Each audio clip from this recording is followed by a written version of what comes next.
يا بلدي يا ولد يا مفيش مثال وطعمتك يا بلدي يا ولد مفيش مثال وطعمتك يا بلدي يا ولد يلي خدوك بعضك مني يلي خدوك بعضك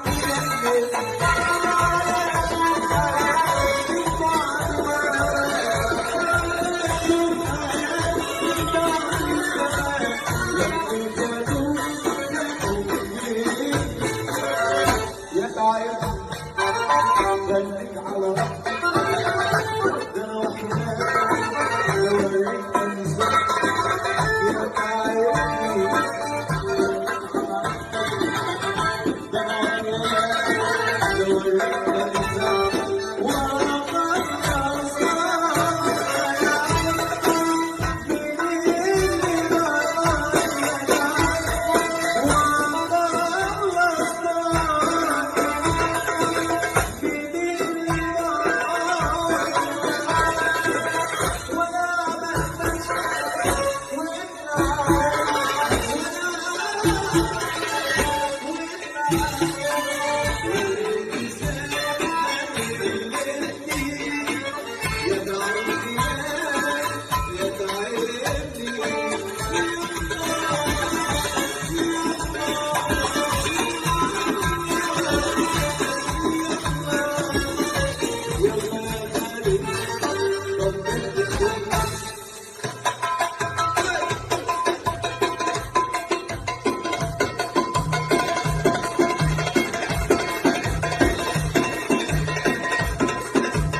The following is a conversation with Vitalik Buterin, his second time on the podcast.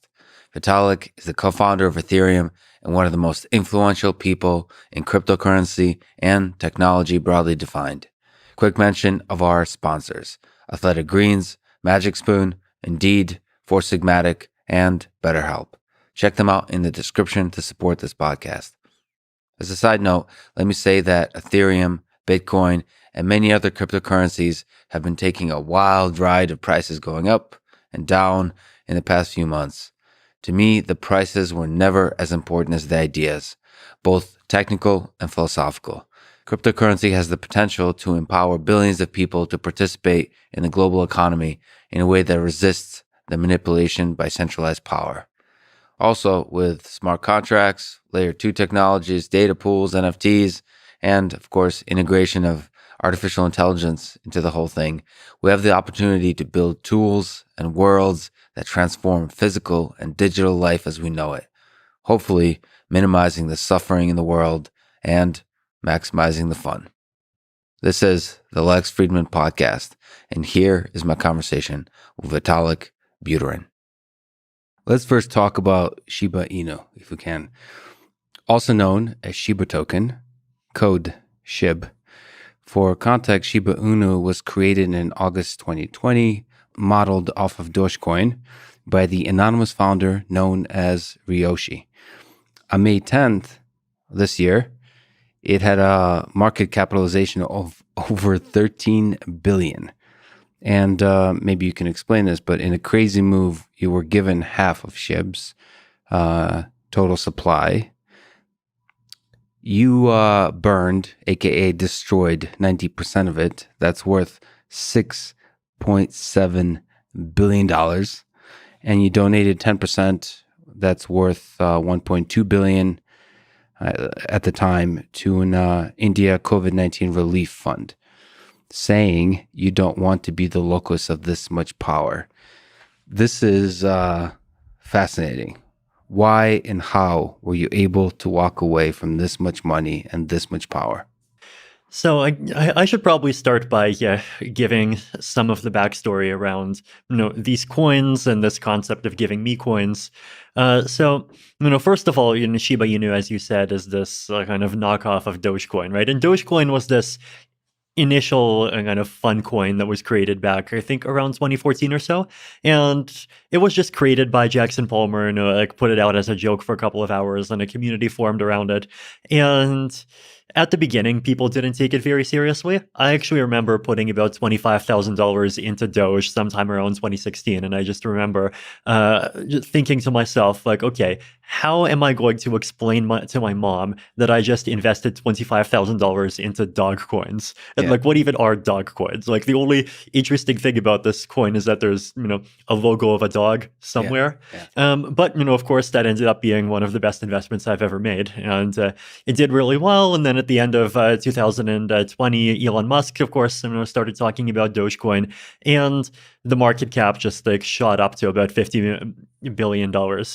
Actually, and it shot up multiple times, right? Like the first time it went up from about 0.8 cents to about like 7 cents. And this just happened all in one day. And I remember this was when I was still in Singapore in the middle of COVID, and I saw that the price just went up by 1,000%, and I was like, oh my God, my Doge is worth like a lot.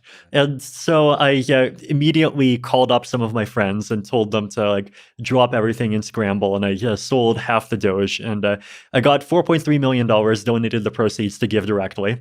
And a few hours after I did this, the price dropped back down from about 7 cents to 4 cents, right? So I managed to sell the Doge at the top, and I remember just feeling like I was such an amazing trader. But then, of course, the price went up from 4 cents, then to 7, and then 50, and just like Doge becoming this big phenomenon where there's even a lot of people that have heard of Doge that have not heard of Ethereum is just like something even I wasn't predicting, right? And so after that, of course, we have Doge, and then people are thinking, well, if the leading dog token is worth $50 billion, then surely the second largest dog token deserves, at least 7 or 8 billion, right? Like I feel like that's kind of what the mindset of these Shiba people is. So then, of course, they did this other gimmick, right, where they gave me half the Shiba token supply. They were actually not the first projects to do this. So around the end of 2020, there was this weird project called Teller. It's like Tellor. I think they're a Chainlink competitor or something like this. But I remember they just like dumped $50,000 worth of their token into my wallet. And then they had their Twitter army just like basically run around saying, look at Vitalik's wallet. Vitalik holds Tellers. He's one of us. He's a supporter. And as soon as I discovered this, I just like publicly sold the Teller tokens on Uniswap, and this created a bit of a Twitter splat. Now, the Shiba people were more clever. The Shiba people, instead of dumping to that wallet, they dumped to my cold wallet, right? So in like cryptocurrency, right, there's this concept of like cold wallets and hot wallets. Basically, like the thing that actually owns your money is like this 80-digit number called a private key, right? And a hot wallet is when that private key is just stored in memory on your computer, on your phone, really easy to access. Cold wallet means it's either written down on a piece of paper, or it's on a computer that's just never accessed the internet, right? So cold is very inconvenient, but cold is also much more secure, right? Because even if that computer has some like viruses on it, like it's like air gapped, it's not actually going to be able to upload it. So this cold wallet, and like all the money is out of the cold wallet, so it's safe for me to talk about my setup now, right? But it was a laptop that was sitting in Canada, and I also had 2 pieces of paper where I wrote down 2 numbers on those 2 pieces of paper. Mm-hmm. One was with me, one was in Canada, and if you add those 2 numbers together, you get the private key. So because of COVID travel restrictions, and this is this cold wallets in Canada, like it's very difficult for me to actually access it, right? And I'm not sure if they knew this. Maybe they just got lucky. But like basically, they sent a lot of these dog tokens into this wallet where it was very difficult for me to access it. But then I saw these dog tokens, I saw more and more people talking about them, and then at some point I realized that like, hey, these things are worth billions of dollars, and like, there's lots of really good things that you could do with that amount of money, and it would actually be a waste to just like see it go. So I made the decision that like I would actually power through and figure out how to like safely like basically get my private key. I actually had to call up my family, tell them to read out their number off of their piece of paper. I entered that into a fresh laptop that I bought from Target. Then I put in my other number on my piece of paper, added the 2 numbers together on the computer. There's the key.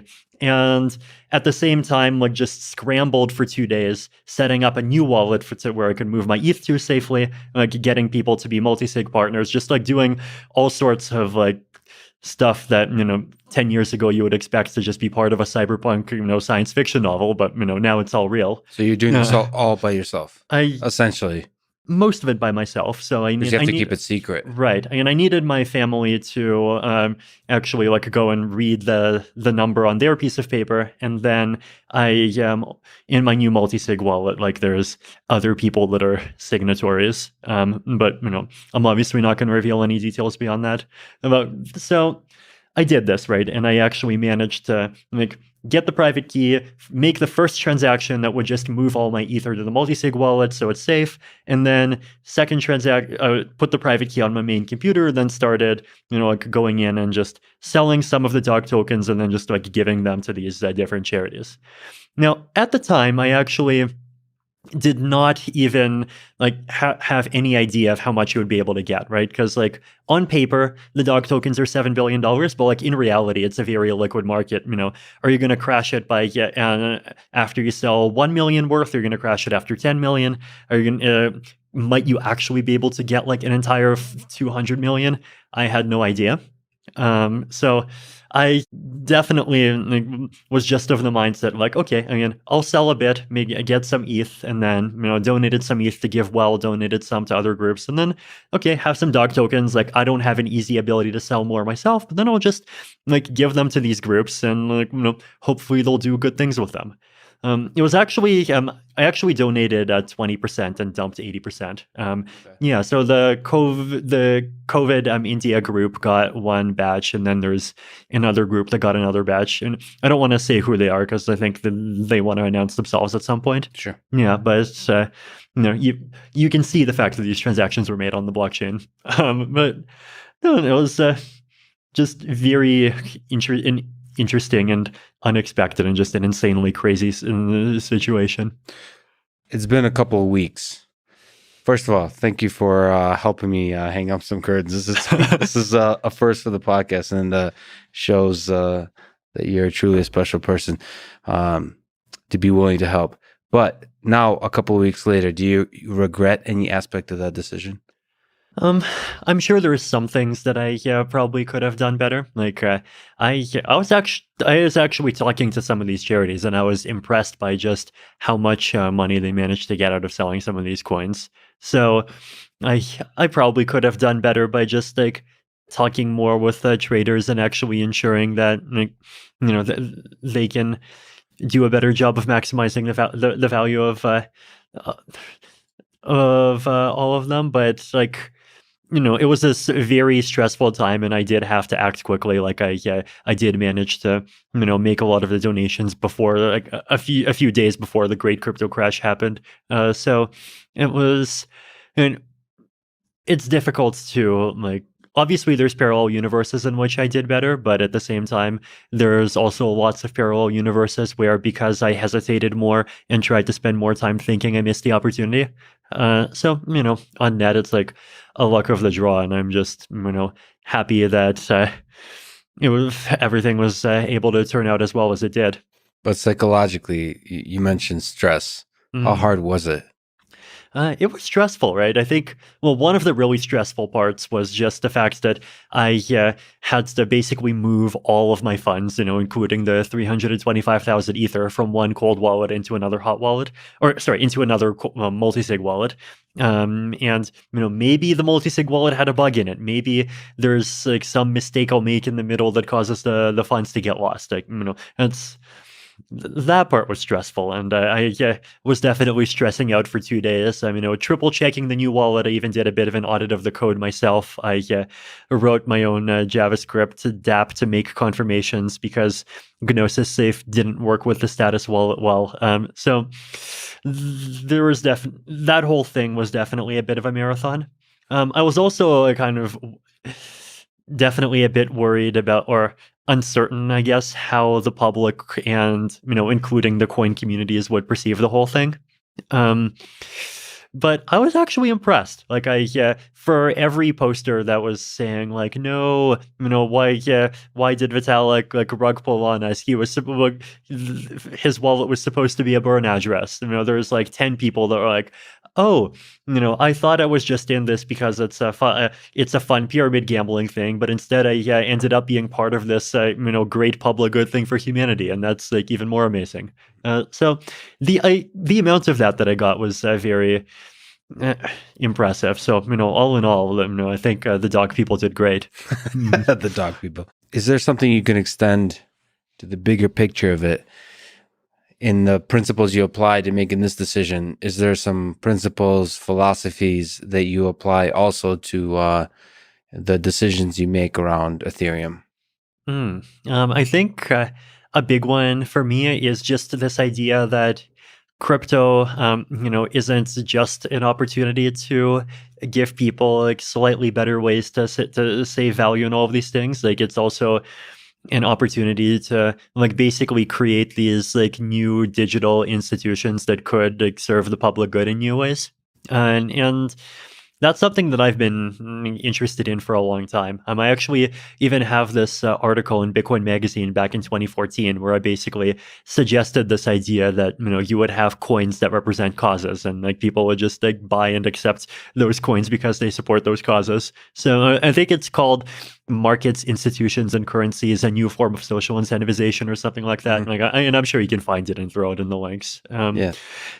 So that was interesting to kind of see becoming real. And like in general, right, I think public goods are very important, and on the internet public goods are even more important, right? Like every single Lex Friedman podcast is just on YouTube, and anyone can go and see it. Like there's no way for you to like sell it and so that some people can see it but then other people can't see it. Like you could do that, but then you'd obviously be reducing your impact. So thank you for making the amazing Lex Friedman podcast so freely available. Well, that's actually a tense thing is how do you do it in a way that's not controlled in a centralized fashion? Because actually Exactly. YouTube feels free and open, but it nevertheless is one company making centralized decisions. And the first time I realized YouTube is not forever is when a lot of the Joe Rogan Experience library was pulled from YouTube as part of the Spotify deal. And it made me realize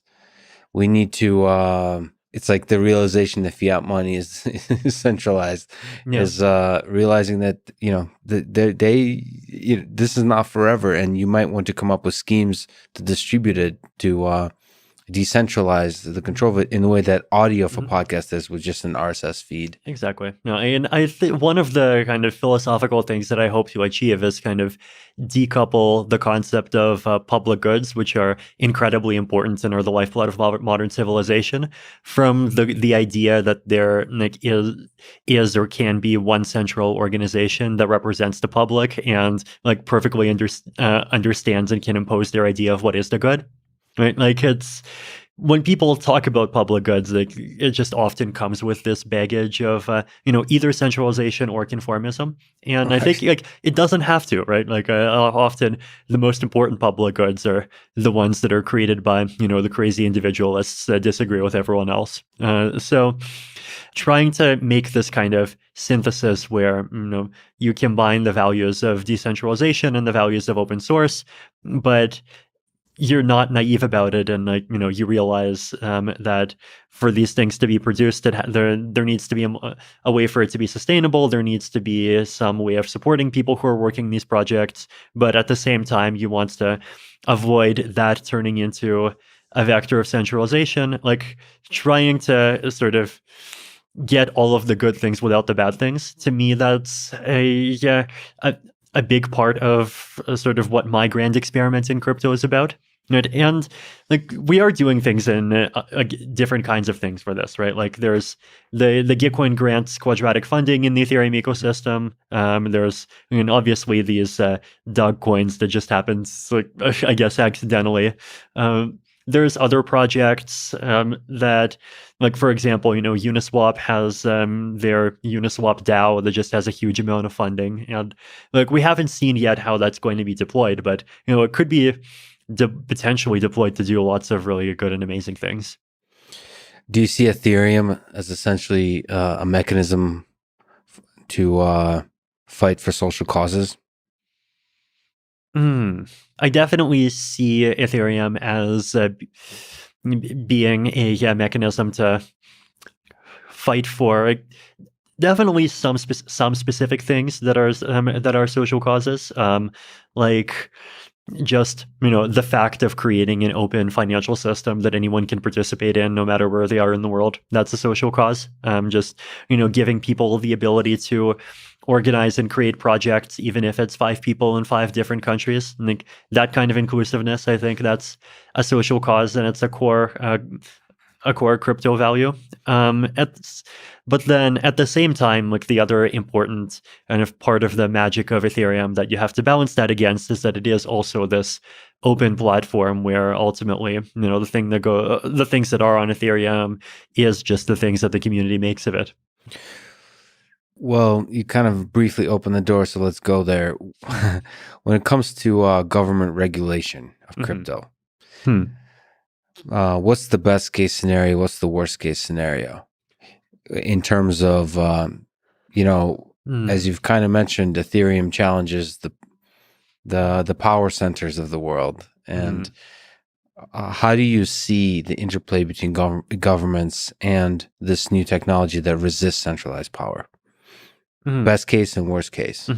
The best case is that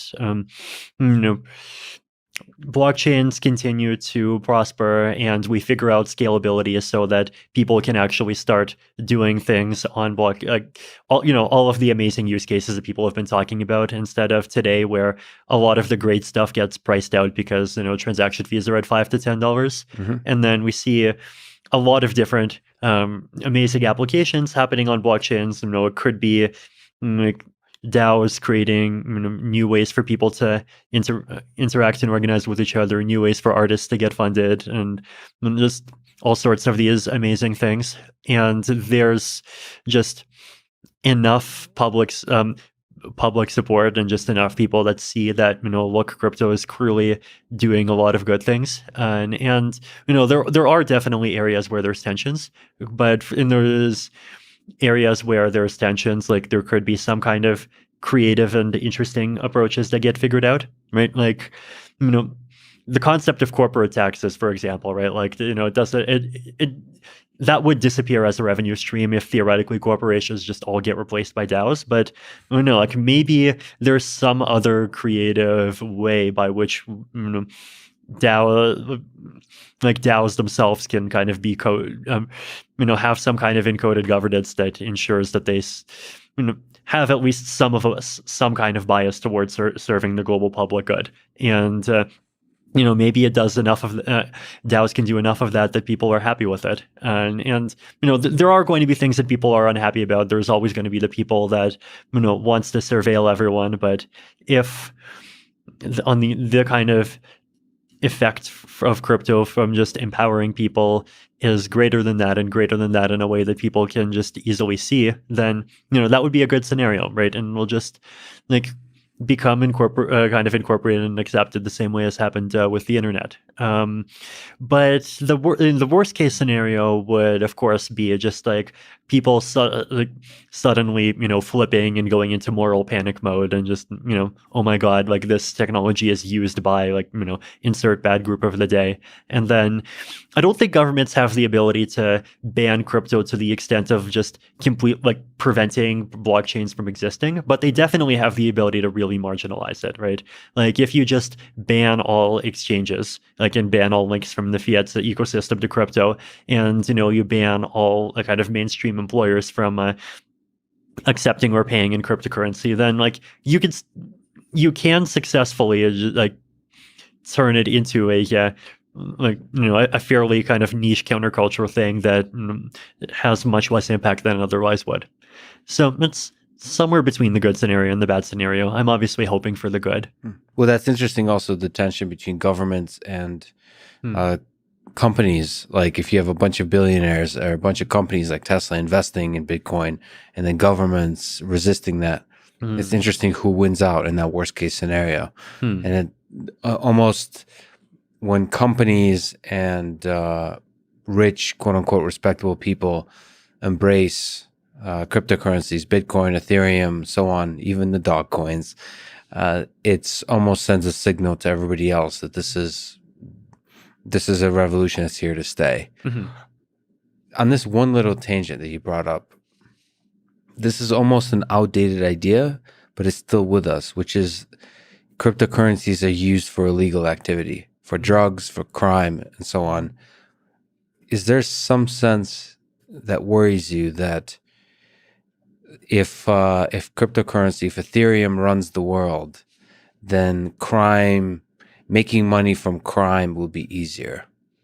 There's always that possibility, but like at the same time, I think if you look at, the world as a whole and like the way all the other technological trends are going, like, in-person surveillance is just going up every year, right? Yeah. Like if you commit a crime in, meat space, it's getting harder and harder to get away with it. So like, if he wants to do something, and this is something that's just like happening as a result of, just better technology information and information transparency. Like a lot of it's hard to prevent even if you really tried. So the world where like things go dark to such an as the police hawks sometimes like to say, to such an extent that like, oh my God, the criminals are committing crimes with impunity and we can't see anything. Like that just seems unlikely. But on the other hand, like the world where there just is no privacy, for example, or the world where there just like is no ability to kind of act outside of the confines of mainstream institutions, like that's something that's more realistic, and that seems like something that could lead to a lot of a lot of scary things, right? And like even from a government's point of view, right? Like I think governments over the last few years, a lot of them, they're very worried about sovereignty. They're worried about like if their countries, economies, and social environments are just completely dependent on basically foreign tech companies controlled by foreign governments. Like governments are not on team government, right? It's like the Indian government is on team India, the Russian government is on team Russia, and so forth, right? So like they don't want the U.S. to be able to like have this big backdoor into everything. So I mean, I do think that a balance is needed, but at the same time, I do think I guess I definitely like worry more about the possibility that just like without things like crypto, kind of acting outside of institutions becomes too impossible. And I don't even necessarily mean outside of governments, even just outside of corporations, like becomes too impossible, and there's just like terrible things that come as a result. And if things going in the other direction, like it obviously is a risk, but at the same time, I think in the long term, like a crypto can potentially even like offer defenses as much as attacks against that sort of thing. Yeah, throughout history, many of the most destructive things came from centralized institutions versus sort of from the people operating in the shadows. And I've been talking to a bunch of psychedelics folks, that people doing researchers like Rick Doblin in Johns Hopkins. There's a lot of exciting research on psychedelics. And one thing you could say about operating at the edge of legality, it could actually accelerate the adoption of particular things, like whether it's marijuana or psychedelics. They can help people out. It almost accelerates the policy. It forces the policy to catch up to where the people stand. Right. So there's a positive way of doing things that are in the gray area of legality and creating a market that allows people to in a safe way be able to participate in this gray area of legality. Yeah, I mean, the other thing to keep in mind, of course, is that the set of like the kinds of things that just like payment processors as companies try to restrict you from is much larger than the set of things that's illegal, right? Right. Like part of that is because they want to be super conservative, and like the more layers you have, the more they're like conservative because they're scared of what the layer below them will do to them.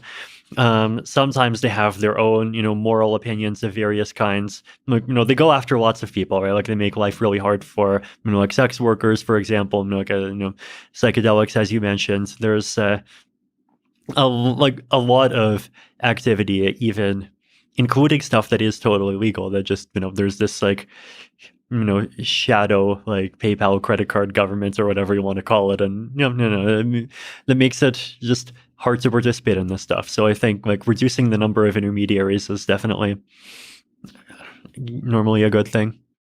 All right, let's talk about one of the most exciting technologies, like technically, philosophically, like socially, financially, in every way, which is Ethereum 2.0. Hmm.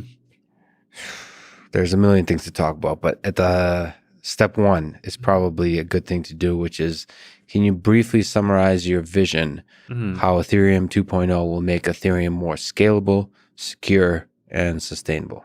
Sure. So I think recently we've actually been kind of de-emphasizing the ETH 2.0 branding, I guess. So the reason behind that was that originally we envisioned something more like a big grand event where, all the good things would happen at the same time, and it would be a new blockchain, and it would be a new protocol, and people would have to take a lot of effort to migrate over. But later we've slowly changed the roadmap over to something that's much more incremental. Right. So, proof of stake happens kind of over time, and then sharding gets added over time, and all these features get added over time. And so the experience for just a regular Ethereum user still feels very seamless, right? It's like maybe a little bit more complex than the hard forks that we've already done, but from a user's point of view, but like not by that much, right? So the big two things that are happening, right? These are what used to be considered the two flagship features of ETH 2.0, and now they're just, the flagship features of the next evolution of Ethereum. Yes. Yeah, as proof of stake and sharding. Right. So proof of stake is a consensus algorithm. It's or consensus mechanism, I should say. It's the difference is that like an algorithm is something that you run by yourself. A mechanism is like it involves like interactions between people, and it could even include incentives and all of that. So a consensus mechanism, so by which nodes in the network agree on, which blocks came in, which transactions came in what order, make sure that once a block gets accepted, it can't get reverted, and all of these things that we expect from a blockchain. So existing blockchains, including Bitcoin, including the Ethereum of today, and including a lot of them, they use proof of work, right? So the reason why we need proof of anything is because like they serve this function that I call kind of economic Sybil resistance.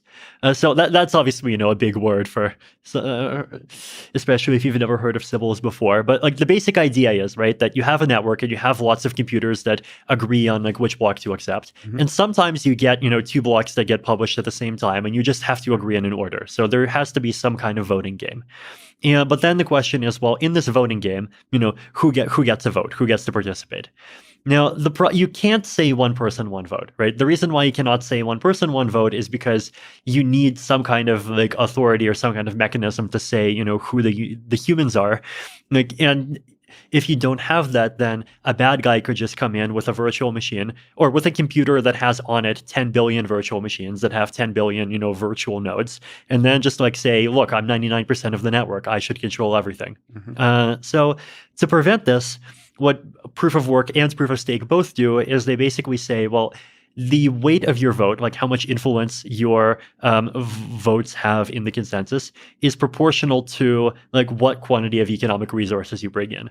So in the case of proof of work, you prove what economic resources you have because your economic resources are computers, and you prove that you have them by just running them 24/7 using these hash algorithms, right?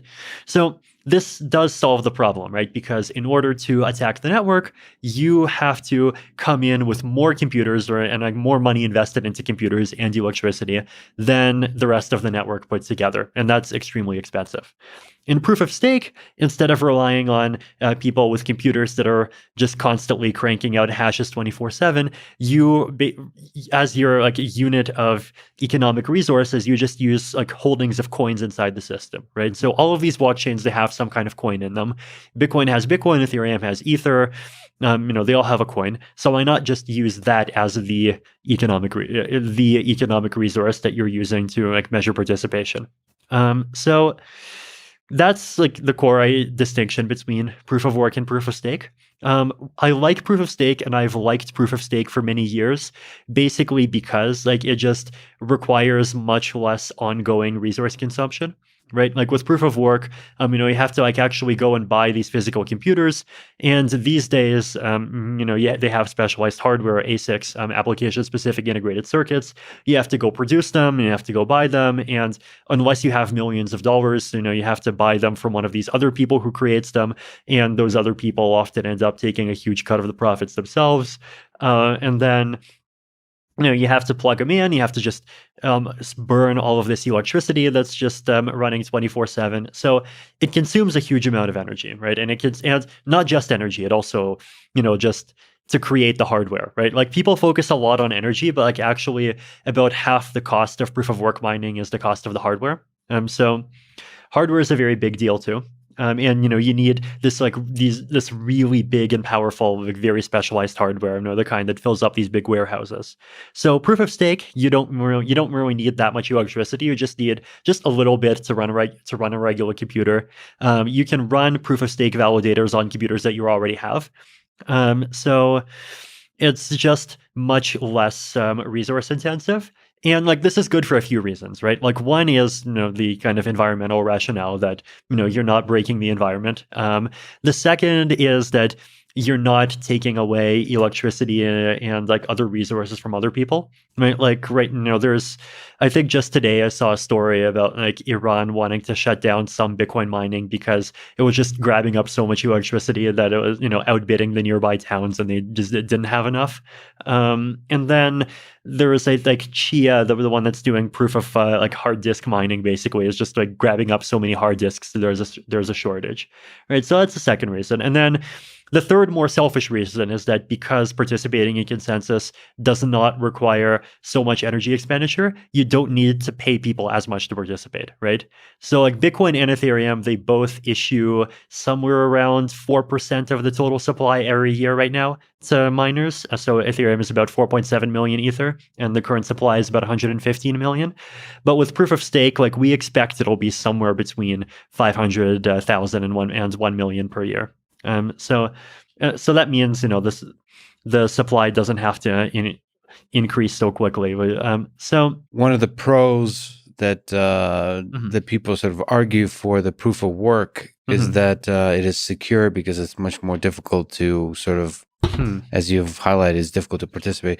Is there what are your thoughts about the security of the proof of stake mechanism?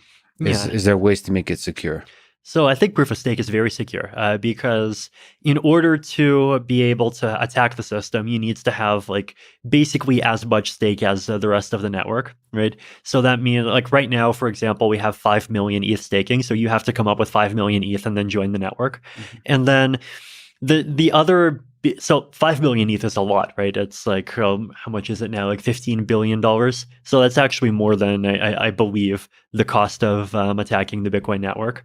And then the second thing is that recovering from attacks is much easier in proof of stake than in proof of work, right? Because in proof of stake, you have, like, first of all, we have, for many kinds of attacks that you do against this network, we have this concept of like automatic slashing, right? Which basically means that in order to like revert a finalized block. So if there's one block that's like accepted by the network and you try to convince the network to kind of revert that block and accept a different block, in order to make that kind of attack, you basically have to have your validator, like a big portion of your validators, sign two conflicting messages. And this is something that, like, once these messages are on the network, like, you can go and prove, like, look, these people did it. And so we have this feature in the protocol called slashing, where you basically take all these people who provably misbehaved and you burn their coins, right? And you don't burn anyone else's coins. Now, there are other cases, like, for example, if instead of reverting blocks, the attack just tries to censor everyone, right? Then what you do, everyone who got censored would just like basically create the minority chain. And then the community would basically have to do a soft fork, right? They would just have to say like, look, this chain is clearly attacking us. This chain is the one not attacking us. And so we're going to join this chain. And then what happens is that on that new chain, the attackers also lose a lot of coins. right? Yeah. So the difference between proof of stake and proof of work is that in a proof of stake system, like you can identify specific participants and you can say, these, and like this isn't like, a human going in and saying, I don't like you, I don't like you, I don't like you. This is like automated, right? You can So go, the slashing process is automated. yes. Is there ways it can go wrong? So that's a painful process where the coins are burned. It is painful, yes. I think, the one big unknown, of course, is like if an attack actually happens, and like if an attack happens that requires the community to actually choose one of these minority forks, then like what would the community actually successfully coordinating on this look like, right? Like it's like we can talk about it and we can write like science fiction novels about it, but like until it's happened, you don't really know the details of like what it looks like and how difficult it is. What are the channels of communication for the community? If you can enlighten me a little bit, like what, Mhm. in many ways in the political realm, Mhm. Twitter is often used as a way to kind of have these emergent phenomena of Mhm. large groups of people coming to a consensus Right. about a particular idea. Mhm. And then there's battle for consensus. What's in the Ethereum community, how do people, what are the sources of natural language based communication that have an emergent belief structure that you would say?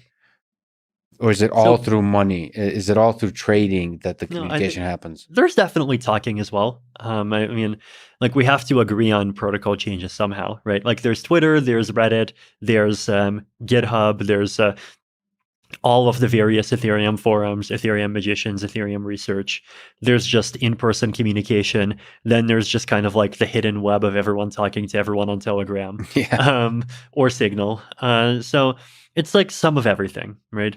But I think like the thing to emphasize around like can you actually come to consensus on whether or not to fork the chain because the attacker is censoring everyone, just for example, is like everyone who's running a node is going to see almost the same thing, right? Like they're going to be off by a few seconds and like maybe they'll be off by a few minutes, they'll disagree by a few minutes, but like if it's a serious attack, people are going to know, right? It's not like one of those things where, we're trying to agree on like, I don't know, did Epstein kill himself or like some, random Yeah. political fact where like in Yeah. reality, no one knows a single thing about what's Yeah. actually going on and they're all speculating. Like it is much more visible, right? So we do have that, but at the same time, I'm happy to admit that like these are fairly untested mechanisms, but like at the same time, they're also untested mechanisms in proof of work, right? And like in proof of work, it's even harder because in proof of work, you don't have the ability to like identify and say like, I'm going to, these miners attacked, and so we're not going to let these miners in. These miners did not attack, so we're going to keep them in. Like you have to pretty much, either take out none of the miners, or you do a fork that changes the proof of work algorithm, which takes out all of the miners, right? So the economics of like recovering from attacks in proof of work, at least to me, actually do seem like more unfavorable. But I'm sure the proof of work people you talk to will give very different and contradictory opinions, and that's totally fine and amazing. Some people describe MEV, minor extractable value, as an existential risk to Ethereum. What is MEV? How important is it to solve an MEV? If it's important, what ideas do you have? Sure. How about after this one, we'll also talk about sharding because it's amazing and it's part of We'll ETH too. return back to sharding, and Excellent. we'll return to the big picture of the scaling problem, as you mentioned. I love this conversation. Depth first search instead of breadth first. So basically, okay, MEV, minor extractable value. It is not different in proof of work and proof of stake, right? So like if you want to call it, block proposer extractable value, like it sounds less sexy, but we can call it BPEV instead of MEV. Who cares? But This is a problem in both proof of work and proof of stake. Yes. So the basic idea is that if you have the ability to choose which transactions go into a block and in what order, then you have the ability to like take advantage of that position for economic gain in a lot more ways than just collecting transaction fees, right? Like for example, there's decentralized exchanges on chain like Uniswap. And like let's say the price of ETH versus USDC was 2,700 the previous block, but then there was a bit of a market drop and now it's 2,680, where you can go on Uniswap and you can just just like gobble up the entire part of the automated order book that's like between 2700 and 2680, right? And then at the same time you like run a bot and you buy some ETH back at 2680 and you've just like made about $10 of profit, right? So, or well, $10 times whatever the depth is, right? So there's lots of little things like that. There's also things that involve like front running other people's transactions.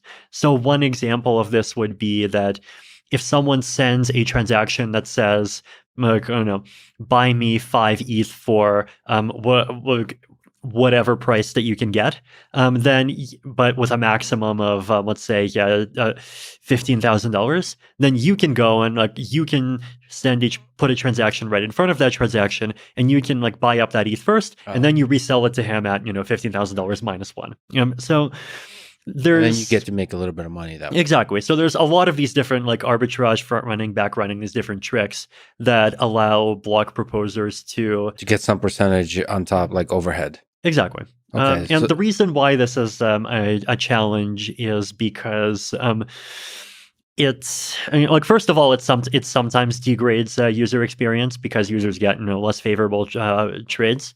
But there are sometimes ways to like mitigate that for applications. Sometimes it's not that bad.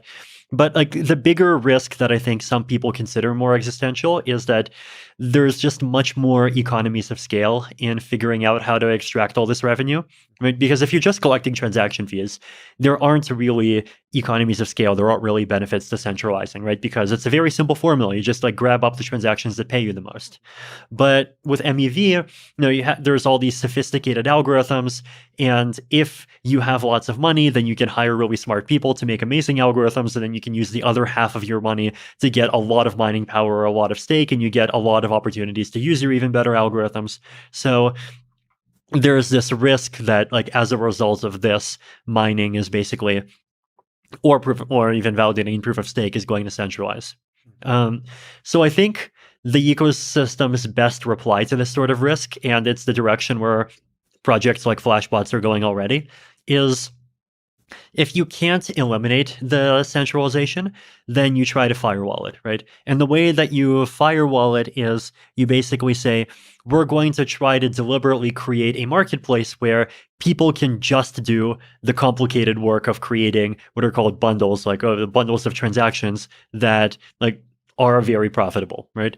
And then at the other side of the market, you just have like block proposers or miners that are just dumb nodes, and they go and ask the what are called searchers, the bundle creators, and they just ask like, hey, like how much can you give me if I put in your bundle? And then they just take the highest offer, right? So you sort of separate out the task, and you have the easy part, and then you have the hard part, and you have like this special class of actor called a searcher that does the hard part, and then the easy part, the people doing the easy part, which is just miners and validators, they kind of just talk to all the different people doing the searching, and they just accept the highest bidder, right? So, and this is also just like an interesting example of like economic design philosophy, right? Like sometimes you can't just like make centralization go away. Sometimes it's inevitable, but at least you can try to kind of contain it. You can direct it, or you can even sort of firewall it away from core consensus, the parts that really do need to be decentralized.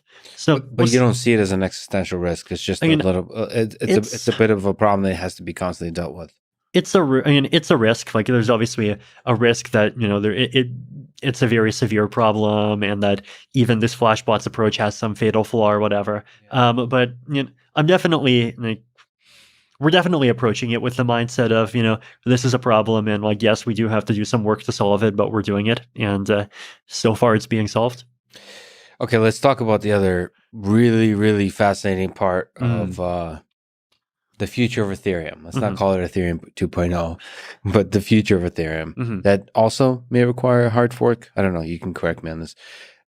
Is, well, broadly, ideas for scaling. Yes. And more specifically, sort of layer 2 or layer 1 and 2 intersection ideas of how to achieve scaling. And at the core of that is the idea of sharding. So first, what is sharding? Okay. So there's two major paradigms for scaling blockchains, right? As you said, layer one and layer two. And layer one basically means make the blockchain itself capable of processing more transactions by having some mechanism by which it can do that, despite the fact that there's a limit to the capacity of each participant in the blockchain. And then layer two says, well, we're going to keep the blockchain as is, but we're going to create clever protocols that sit on top of the blockchain that still use the blockchain and then still kind of inherit things like the security guarantees of a blockchain. But at the same time, a lot of things are done off chain. And so you get more scalability that way.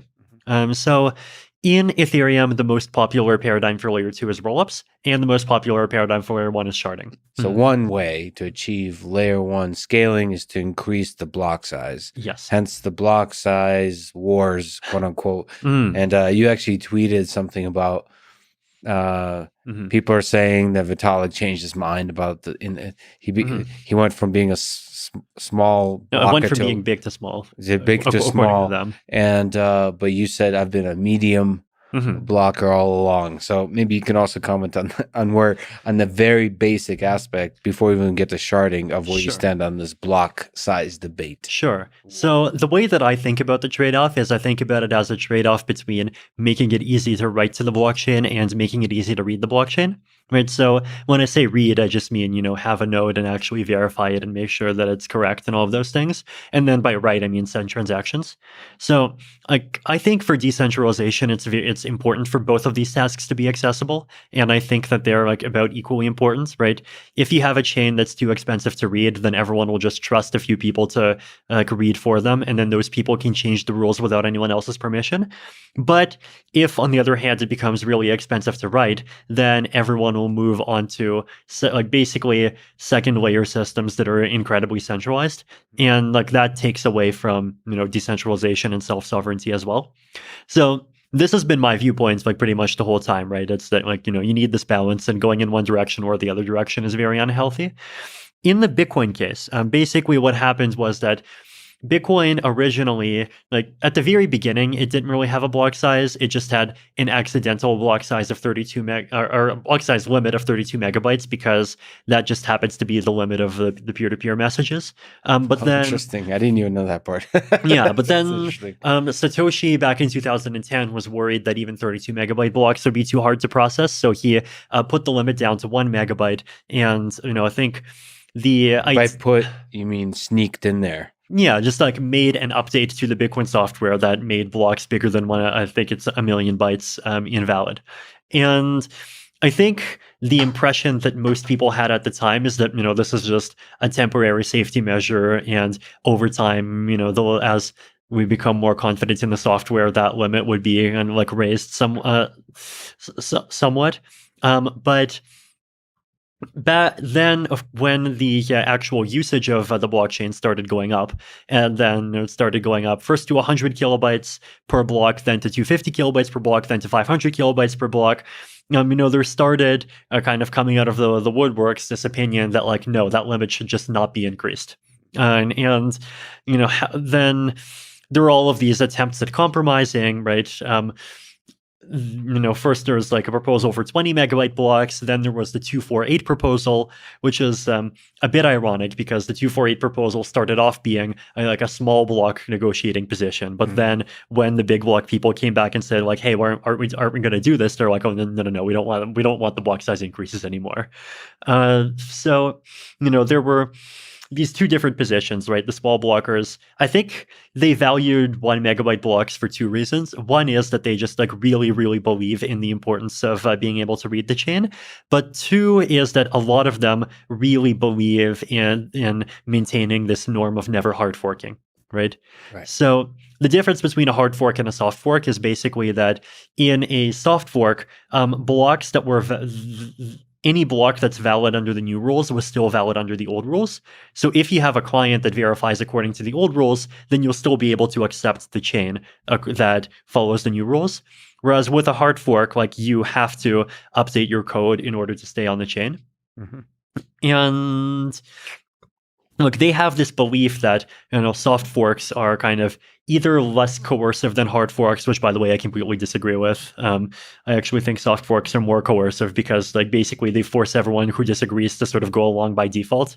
Or they have this opinion that there's like it's more difficult to abuse soft forks to do really mean things or that like completely violate people's expectations, like increasing the supply, which is like, I think there is some truth to that.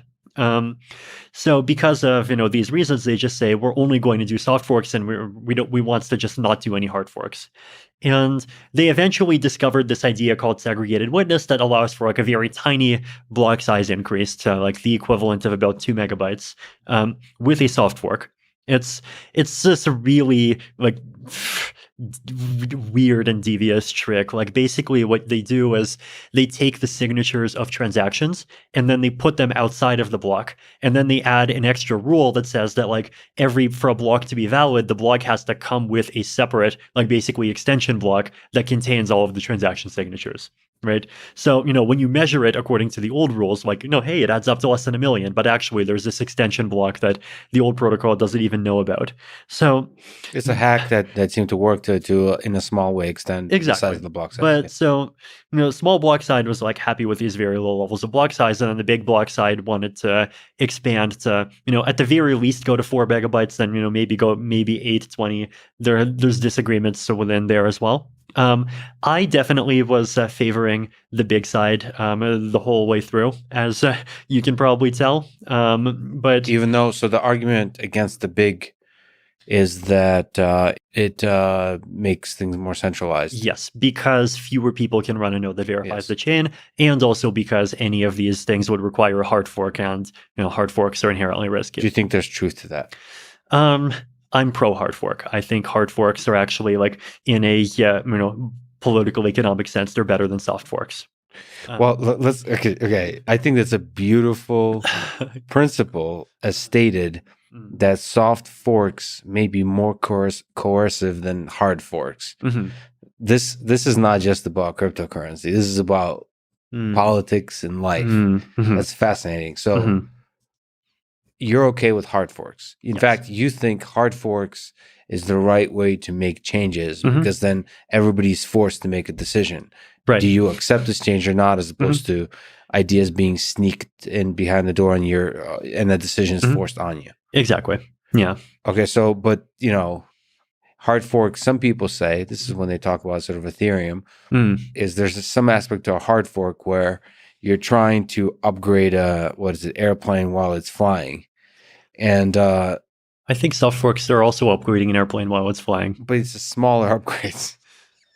That's there's some truth to that. There's definitely a bit more risk of like a split as a result of a hard fork than as a result of a soft fork. And the split is highly undesirable, right? Well, it depends. Like if it's a split because of a bug, then that's horrible. If it's a split as a result of political differences, then I think like a split is better than, one side being forced to basically just like suck it up and accept the majority position, even if it really hates it. Well, there's also political connections throughout the history of the United States. It's like sometimes groups of people that strongly disagree with each other should be forced to work it out, even when a split seems like an easy thing in the short term. It depends. And I think for blockchains in particular, the costs of people being able to like peacefully go off and do their own thing are much lower, right? Like, okay, if you have a country and you have two groups, then like often enough, like fighting out the new rules requires, a civil war, requires everyone to move and so forth. But no, on a blockchain, like, the costs are lower. And so. So if you were to look at the way things worked out with the block size wars, and there was a split, what is it, Bitcoin Cash and Bitcoin? Would you, putting on your historian hat, you mentioned offline you like Dan Carlin. So if Dan Carlin were to do an episode on the on the block size wars, do you think it could have turned out better, or do you are you okay with the way it turned out? I'm definitely disappointed with what happened with the big block side. I think the source of my disappointment is that, like, one of the things that you notice when just looking at like these political disagreements generally, especially when you have environments where they're authoritarian or like single party dominated, and then there's some opposition party, and the opposition often has like very legitimate grievances, but at the same time, the thing you notice is that often enough the opposition just sucks, right? Like it just doesn't have political capacity. It doesn't have like the ability to come up with policy because its entire culture is like designed around resisting much more, and then it's designed around like actually debating serious policy trade-offs. And I worry, or I guess not so much worry because it's already happened. I unfortunately think that Bitcoin Cash ended up being a victim of this, right? Like first, there was a split with Bitcoin Cash, and then of course Craig Wright came in, and Craig Wright was this basically scammer who just keeps on pretending that he is Satoshi Nakamoto, the inventor of Bitcoin. Hey, Craig Wright's legal team, do you hear me? Yes, I still think your client is a scammer, so sue me. This is definitely going to be depth first search because I got to ask you about Craig. Because there's people have been contacting me and I'm trying to figure out like what is up with this human being. So for people who don't know, there's somebody who is let's start. There's Satoshi Nakamoto, who is the creator of Bitcoin, who's anonymous. And actually most really big people in the cryptocurrency space do not like yourself and others do not dare claim that they are, even for fun, Satoshi Nakamoto.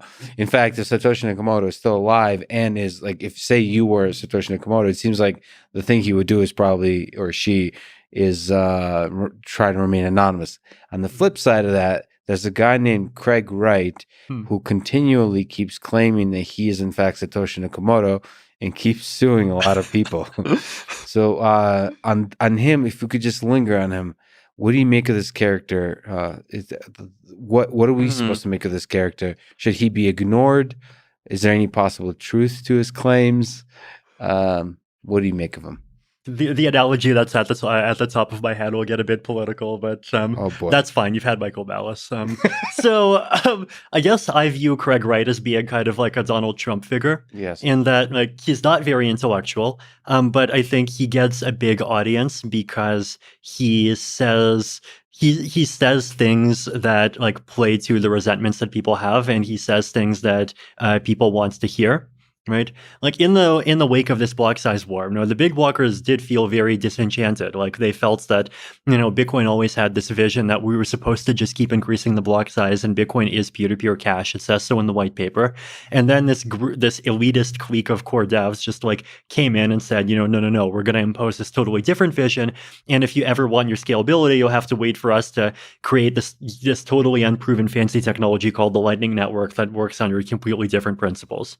And they were very angry at this, and I mean, I think a lot of that anger is justified. But at the same time, when people are in that mental state, like it's very easy for you to just kind of like latch on. And if you find someone who expresses anger at the same things that you're angry at, and also like it seems like someone who's strong and seems like someone who might be good to rally around, it's very easy to just like get behind that. But that extra part about where he's Satoshi Nakamoto, I don't understand why that's necessary.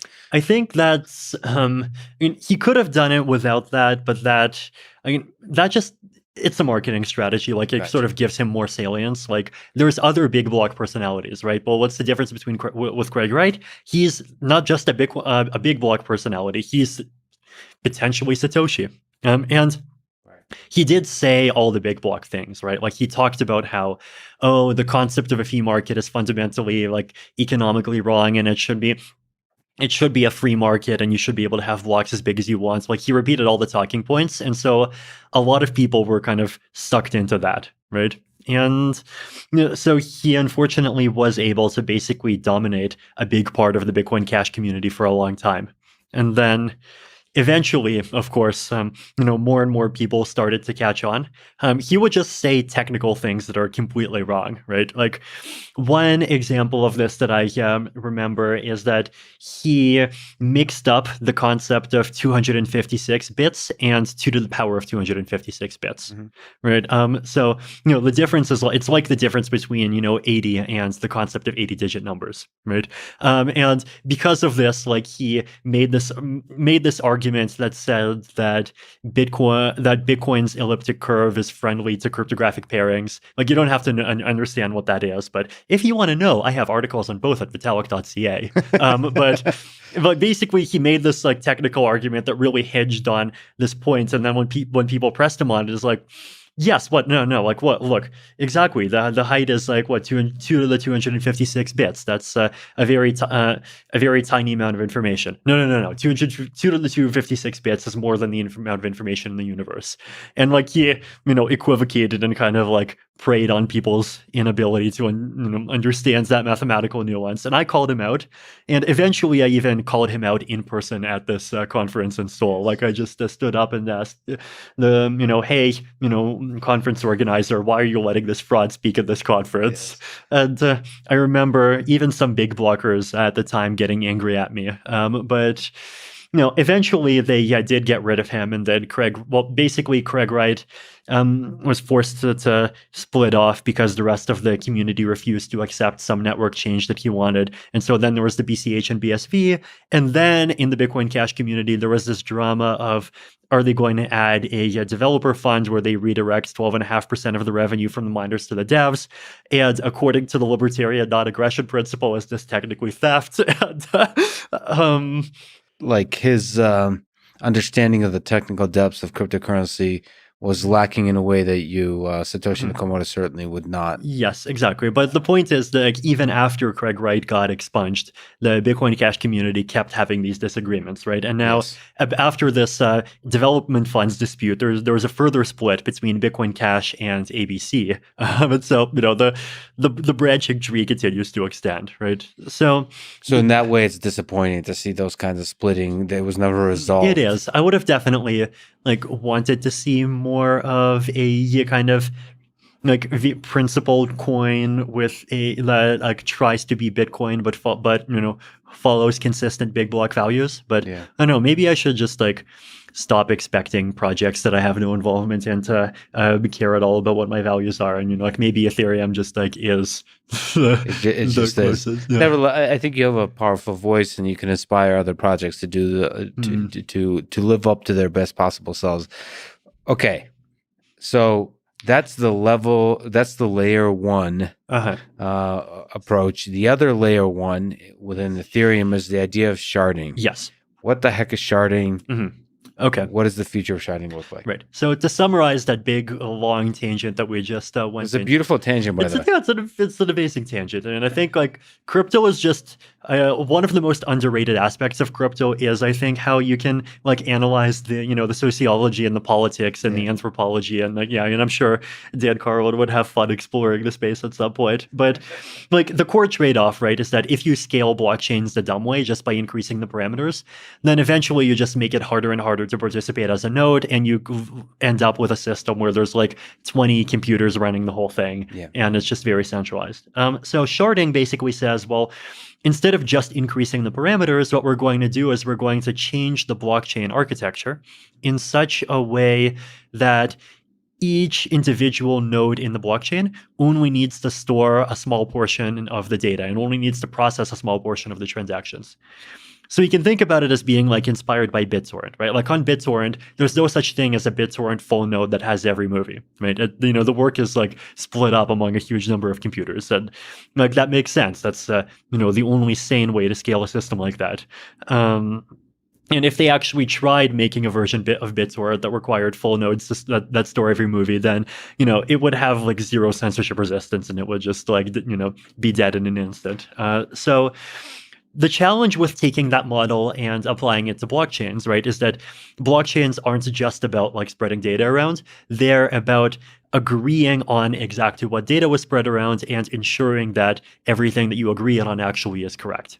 And so you have this paradox where, let's say you want to have a system that supports 10,000 transactions a second, but each computer in the network can only personally verify 100 transactions a second. So how can each computer get a guarantee about the other 9,900 without actually going and verifying them themselves? Yep. And it turns out that there are some like a bundle of different tricks that can do that, right? So like one of them is just random sampling. So the idea behind random sampling is like, let's say for simplicity, this is a proof of stake chain, and you have 10,000 validators. Validators are like, the stakers.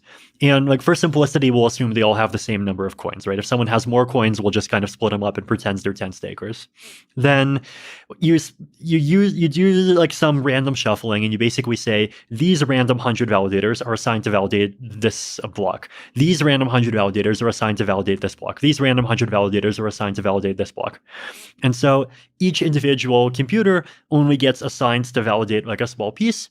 But then the way that the information about like what's valid gets passed around, right, is that when these 100 participants validate a block, they all sign a message basically saying like, yes, we agree that this block is valid. And then like they combine that signature into one, and then they broadcast that signature.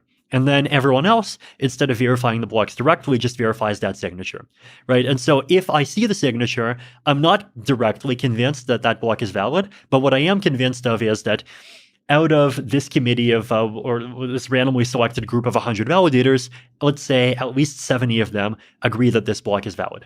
And so if I trust that the majority of these participants are all honest, then because it's all randomly selected, the attacker can't just like force themselves into one committee. And so, the attacker is going to be evenly spread out too. And so if the entire set of validators is mostly honest, every committee is going to be mostly honest, and so like bad blocks are not going to go through, right? So that's like one simple form of sharding.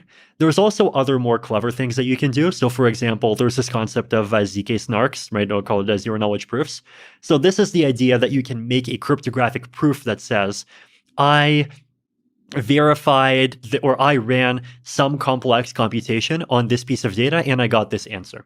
And so if you make these kinds of proofs, then like if you see a ZK snark that says some block is valid, then you're convinced that that block is valid. And even if everyone in that committee is evil, like they have no way of making a valid proof for a bad block. Right? Like because the proof itself, like it is a proof that you did the computation, where that proof is much easier to verify than just running the computation yourself.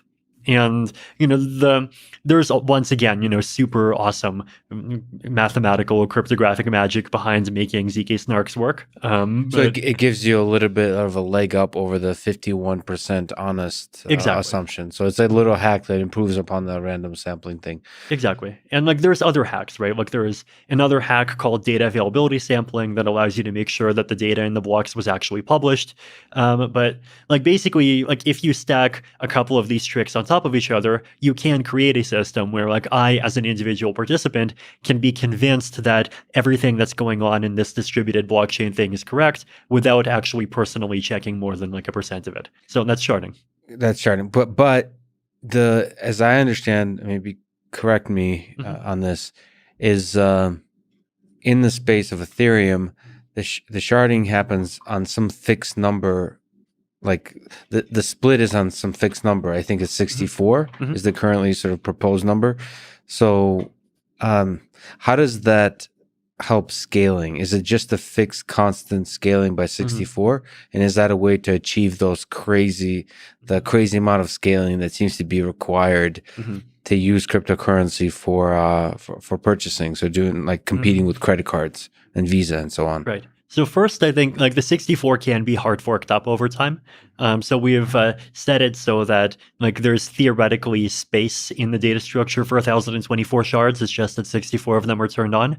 Like there are challenges with having more shards because like you have to have logic that just like checks and manages all of those shards. And if there's too many of them, then that becomes too expensive. But even still, you can improve quite a bit. And then the other thing that we're doing is if we're getting maximum scalability by combining rollups and sharding. Right. So this might be a good time to talk about rollups. What are rollups? Okay. And now we're moving into layer 2 ideas. Yes. So the idea behind a rollup is basically that. So instead of just publishing transactions directly on chain and having everyone, do all of the checking of those transactions, what you do is you create a system where users send their transactions to some central party called an aggregator. And theoretically you can have a system where the aggregator switches around or where anyone can be an aggregator. So, it's still permissionless to send things. Then what the aggregator does is they strip out all of the transaction data that is not relevant to helping people update the state. So when I say the state, this is this is a very important kind of technical term for blockchains. I mean account balances, code,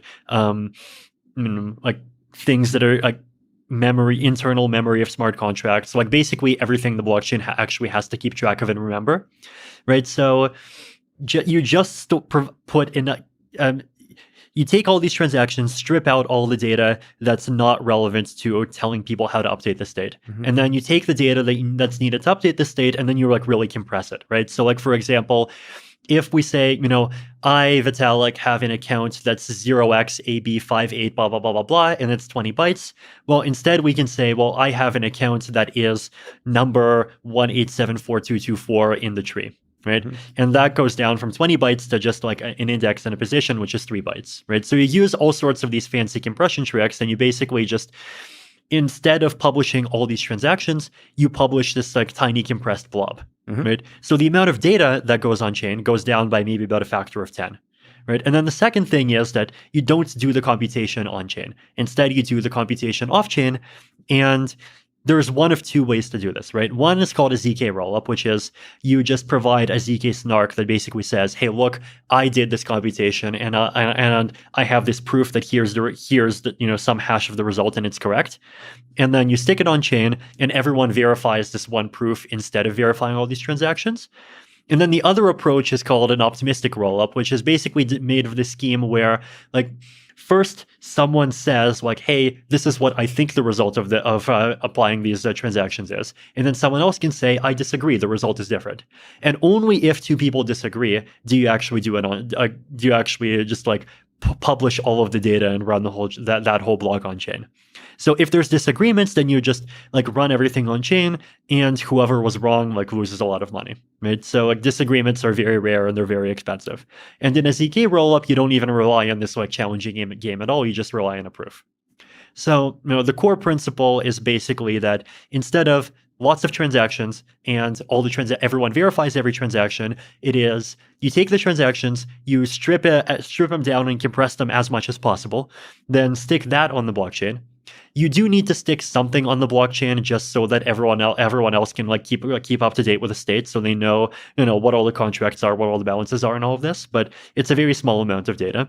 And then you use one of these other off-chain games. Could be this optimistic game, could be a ZK snark, to just prove that somebody out there did the computation and the result is correct. Right? So you're pushing 90% of the work off-chain, and then 90% of the data and 99% of the computation off-chain, and then you still have 10% of the data and 1% of the computation on-chain, and so your scalability goes up by a factor of about 100.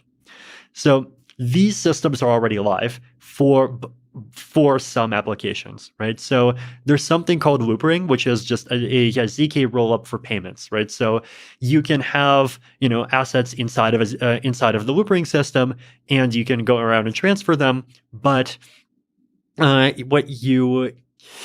and you get much lower transaction fees, right? Instead of $5, you'd have to pay less than 5 cents.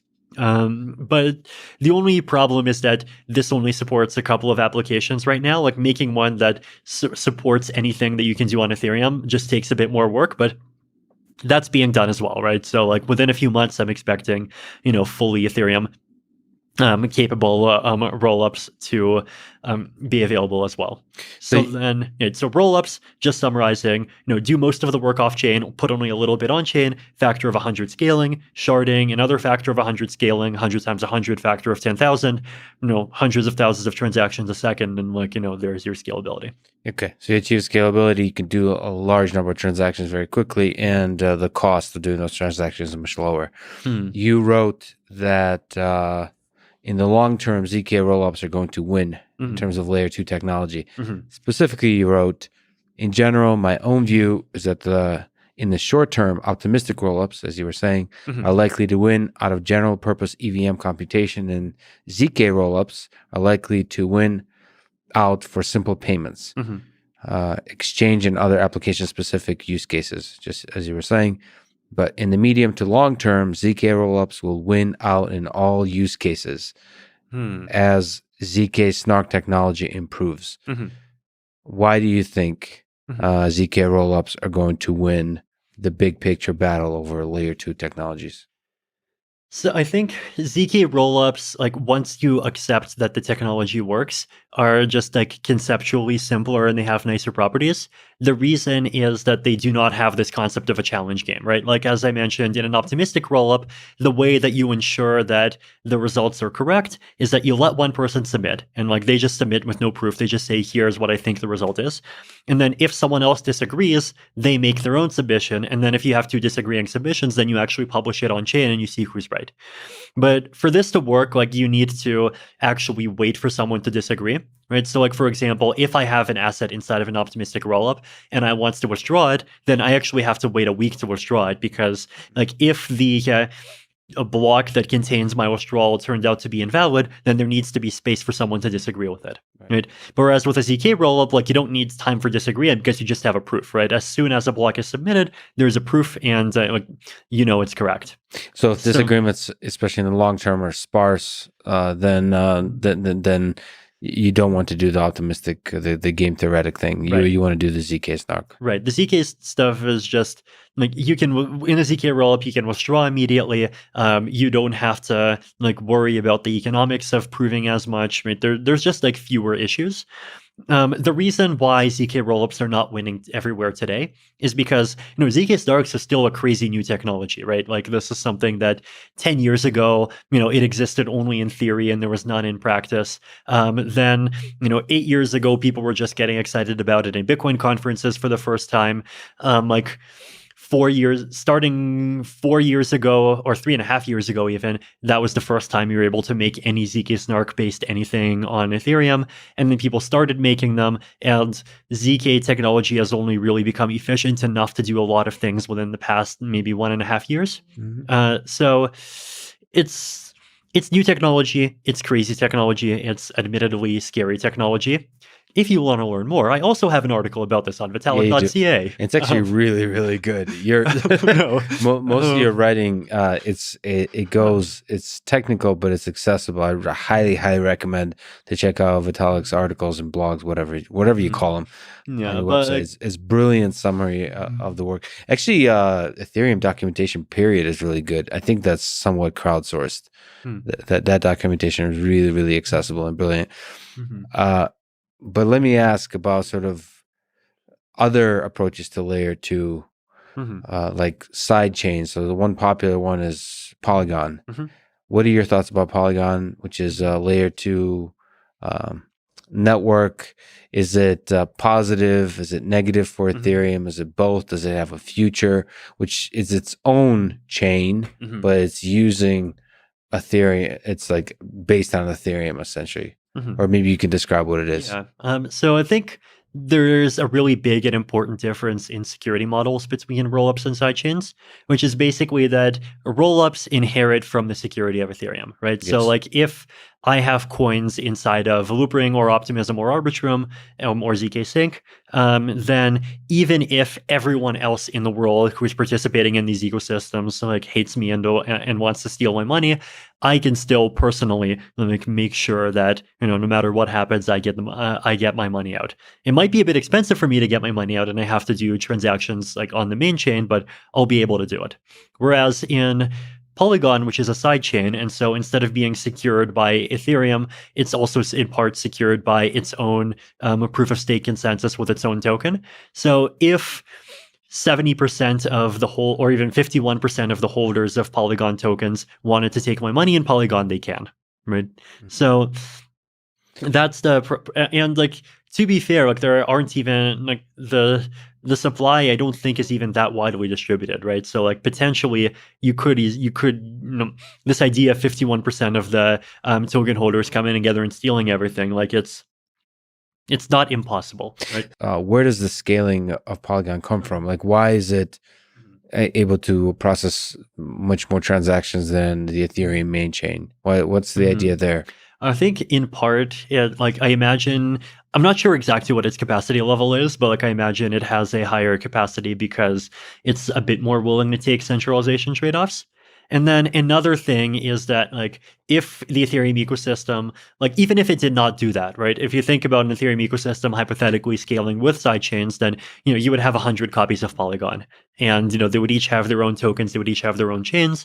And so even if each one of those chains was only as scalable as Ethereum, you could still, like, the total sum of them would still be 100 times more than Ethereum. Okay.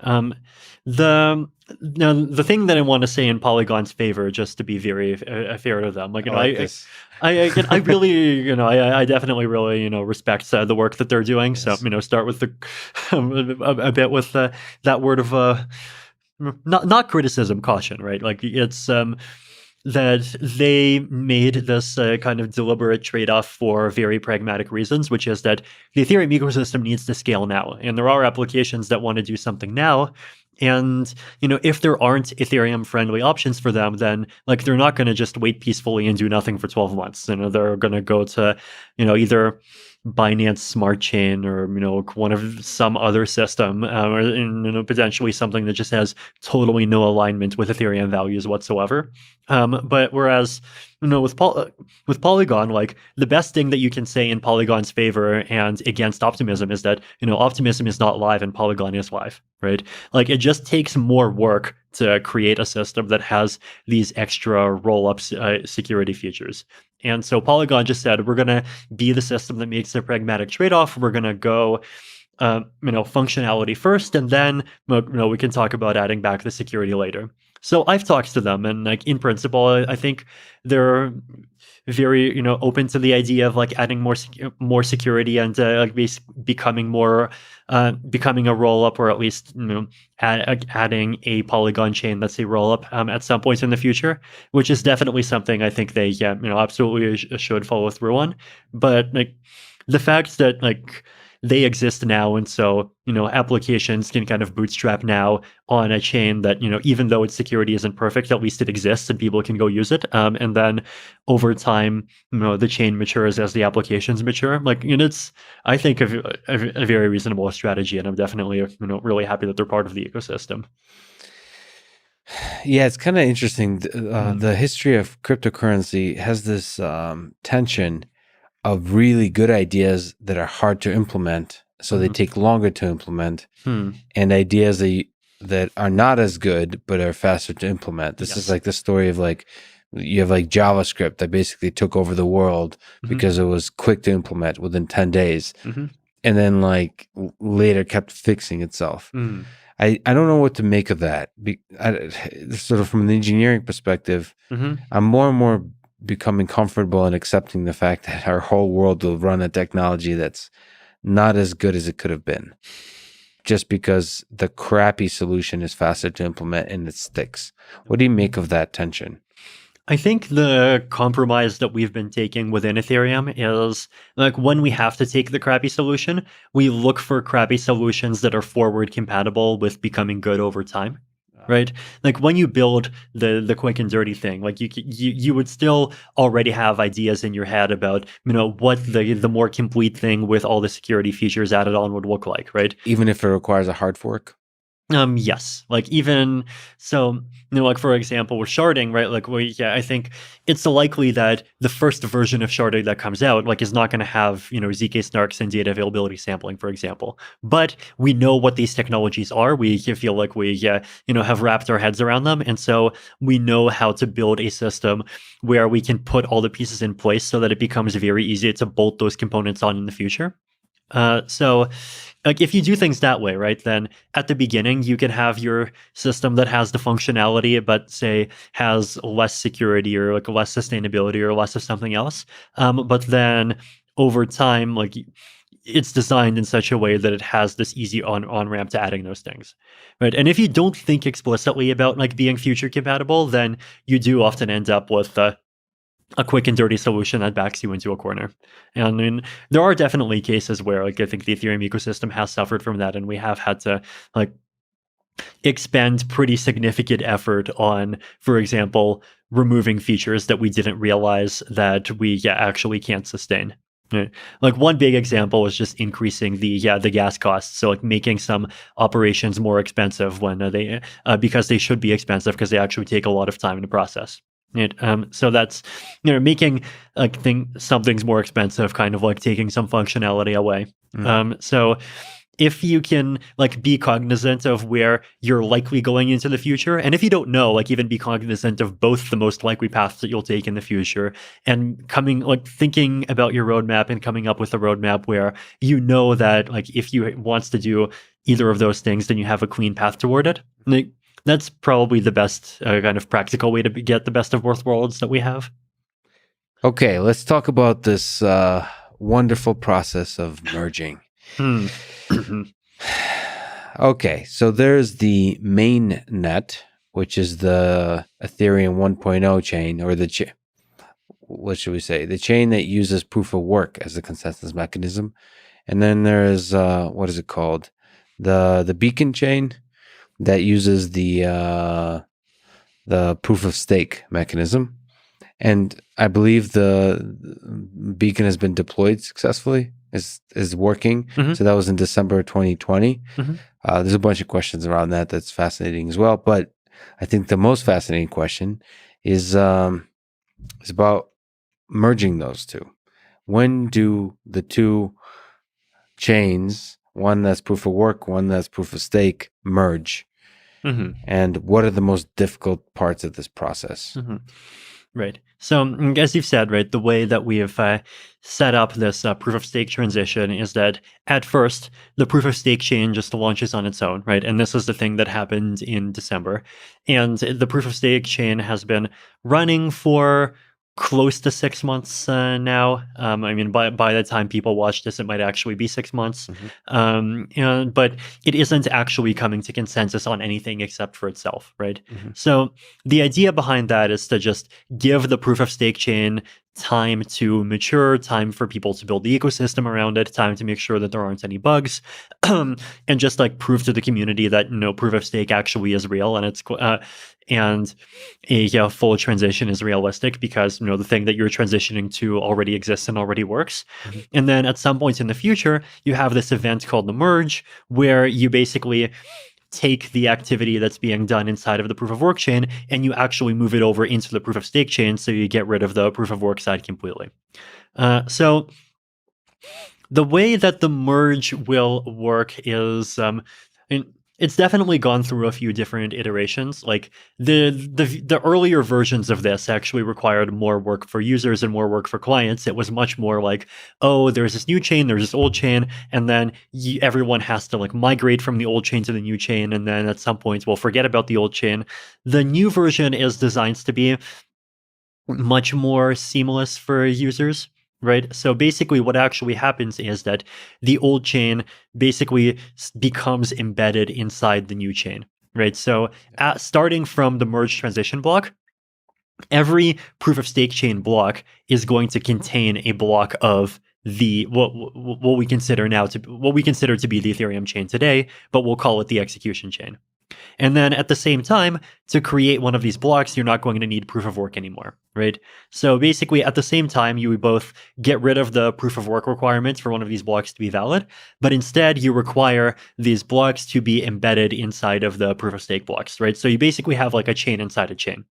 And this is, from an architecture perspective, it's, you might think it's a little bit suboptimal, but it actually has some nice properties and makes it easier to kind of think about the consensus and think about what we call the execution layer, like transactions and contracts kind of separately and upgrade them separately. And it also just means that the upgrade process is extremely seamless, right? Because from the point of view of a client that's following the chain, you basically have to update nothing, right? You're still following the same chain and follows the same rules, except instead of checking proof of work, you'll switch to checking that these blocks are embedded inside of blocks of the proof of stake chain. Got it. So there'll be this merge block that will mark this transition. Yeah. And over time, I guess the new chain will contain the full record of all the transactions that's ever happened on the previous chain, on the old chain. So like maybe I'm asking a dumb question here, but in this process, is the new chain going to have all the information of the past transactions?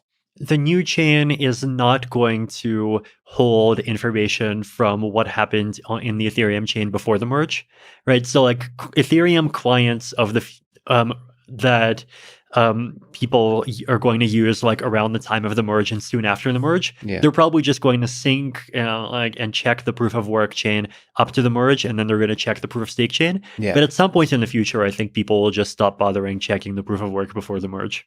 Got it. So that old history information is not important for the future. Like if you're operating actively on the new chain, that history is not important to you. It's not important. Let's see. So it's not strictly important for just like in any like smart contract or just like applications that run on the blockchain. It can be important to users and it can be important for some applications, but we're basically saying that like maintaining and serving that is not going to be simultaneously the responsibility of every Ethereum node. If you want that information, there can be separate protocols for backing it up. And like these other protocols actually exist, right? Like there's something called the Graph, which is doing some history retrieval. Potentially, you can just take that entire chain and stick it on BitTorrent. Like there's lots of ways to like archive it and create kind of customized search protocols for it. So what's your sense why... so there's a Python 2 and Python 3, and it took forever for people to switch. What's your sense why this merge has been taking longer than perhaps was expected? I think the biggest reason is just we've been underestimating the technical complexity. There's a lot of technical complexity in making a successful proof of stake chain. There's a lot of technical complexity in actually figuring out the transition process. So that's bigger than social complexity. So it's the technical complexity, you would say, is the bigger reason for any delays than the social complexity. I actually think so. I think we've been very fortunate to not have too much social complexity around the merge. So not much drama. No. I think the biggest part of the reason is just because we have been talking about proof of stake and sharding as being part of the roadmap since almost the very beginning of the project, right? Yes. Like the very first proof of stake blog post is from January 2014, which was 2 months after the project started and like maybe even a day after the announcement. So it was proof of stake was not something that we kind of put on anybody by surprise. And then when the DAO fork happened and the people on the ETC side split off, I think it also just happens that a lot of the people that were not willing to stomach the DAO fork and then join the ETC side, they were the more Bitcoiny types, and the more Bitcoiny types do also tends to like proof of work more. And so like that also sort of ended up, sort of like purifying the communities on both sides, I guess. So Ethereum Classic is not switching to proof of stake, and they're happy with their setup. And by the time that it came to the Beacon chain launching and now, I think the community is very strongly in favor of the proof of stake switch. But let me ask the question that no engineer wants to hear, which is the question of timeline. When do you think the merge will happen? Do you have a sense it might happen this year? Do you have a sense it might be pushed towards next year, 2022, or even beyond? I think early 2022 is the most realistic. I think there's definitely still like an optimistic case of it happening this year, but like the realistic thing to count on is definitely the early part of very early part of next year. Is there specific things that stand out to you that are like they'll make you feel good about progress if you see it happening? So the thing that we had last month is we had this online hackathon called Rayonism, where basically a bunch of the different client developers that are going to be part of the transition like hacked together some test nets of the post-merge Ethereum chain. So these were only test nets of what would happen after the merge. They were not test nets of the transition itself. So the thing that people are working on now actually is the transition.